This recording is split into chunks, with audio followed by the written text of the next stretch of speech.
ஆதியில கொண்டிருந்த அன்பை விட்டுட்டோம். அந்த சபை கர்த்தர் எதிர்பார்க்கிற சபை இன்னைக்கு இல்லை. மீண்டும் அந்த ஆதியில கொண்டிருந்த அன்பை சபை வரணும். அதற்கு இந்த முதல் சபையில் ஆண்டவர் சொல்லுகிற மனம் திரும்பி ஜெயம் கொள்ளுங்கள், மனம் திரும்புங்கள். ஆண்டவர் மேல இருக்கிற அந்த அன்பு மீண்டும் வரணும். மீண்டும் அந்த ஊழியம், மீண்டும் அந்த ஜெபம், மீண்டும் அந்த ஆவில அனல். எனக்கு பாடல், நடனம், இதுதான் இன்னைக்கு சபையில முக்கியத்துவத்தை படுத்தி சத்தியம் பேசுறவங்க எல்லாம் விலகிட்டாங்க. பாடல் பாடுறவங்க எல்லாம் முன்னாடி நிக்க வச்சு பிரசங்கிக்கிறாங்க. இது நியாயமா? நான் ஊழியர்களை பார்த்து கேட்கிறேன், எல்லா சபை மக்களும் பார்த்து கேட்கிறேன். மூத்த ஊழியர்கள், பிரபலமானவர்கள், சபையினுடைய போதகர்கள், சீப் பாஸ்டர்ஸ், சீப்பா நடந்துக்கிறீங்களே ஏன்? எவ்வளவு கனத்திற்குரிய ஊழியர்கள் நீங்க. பாடகர்களை ஏன் ஃபுல்பீட்ல எடுத்துறீங்க? அவங்க பாடகராகவே வைங்க. அவங்கள ஏன் சத்தியம் அவங்களுக்கு தெரியுமா? பாடல் பாடதான் தெரியும். ஒவ்வொருத்தருக்கும் ஒவ்வொரு கிஃப்ட் இருக்குல்ல, ஒவ்வொருத்தருக்கும் ஒவ்வொரு கிஃப்ட் இருக்கு. சில பேர் நல்ல இசை வாசிப்பாங்க, நல்லா பாடுவாங்க, இல்லை நல்லா ஜெபிக்கிறவங்களா இருப்பாங்க. சத்தியம் பேசுகிறவங்கள தான் சபையில ஏத்தணும். இப்போ எல்லாரும் பாருங்க பாடலை கையில் எடுத்துட்டாங்க.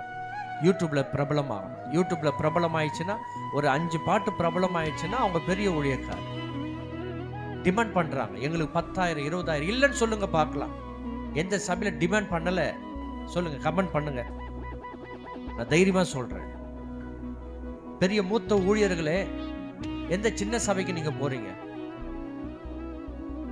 டிமாண்ட் பண்றீங்க. எத்தனை பேரை நான் சொல்ல முடியும்? எங்களுக்கு இவ்வளவு காணிக்கை வரணும், நாங்க இவ்வளவு ஊழியம் செய்யறோம், இவ்வளவு காணிக்கை வரணும். எங்க கூட 10 பேர் வருவாங்க. ஏன் ஏன் பேதுரு அப்படி செய்தாரா? பவுல் அப்படி செய்தாரா? இயேசு அப்படி செய்தாரா? டிபெண்ட் பண்ணாங்களா காணிக்கை இவ்வளவு கொடுங்கன்னு? எல்லா ஊழியர்களுக்கும் நான் எச்சரிப்பா சொல்றேன், பாடகர்களை சத்தியம் பேச ஏற்றாருங்க. ஆராதனைக்கு ஏத்துங்க, அவ்வளவுதான். ஆராதனை பாடலை பாடுங்க, ஆராதிக்க வாங்க. ஆனா செய்திக்கு சத்தியம் பேசுறவங்களை எழுப்புங்க. சத்தியம் பேசுறவங்களை, சத்தியத்துக்காக வாழ்றவங்களை, அவங்க முடிவை பாருங்க, அவங்க நடக்கையை பாருங்க. அதுக்கப்புறம் அவங்கள ஃபுல்பீட்ல ஏத்துங்க. இது உங்க இஷ்டம் கிடையாது. நான் எல்லா சபைகளையும் எச்சரிக்கிறேன். ஏன் நீங்க யாரை எச்சரிக்கிறது? தேவனுடைய வார்த்தை கொண்டு எச்சரிக்கிறேன். எனக்கு அதிகாரம் உண்டு. ஃபுல்பீட் என்பது கர்த்தருடையது. சத்தியம் பேசுறவங்களை மட்டும், சத்தியத்தின்படி வாழ்கிறவர்களை மட்டும் சபையில ஏத்துங்க. ஆராதனை வீரர்கள், பாடல்கள் பிரபலமாயிடுச்சுன்னா, யூடியூப்ல பிரபலமாயிடுச்சுன்னா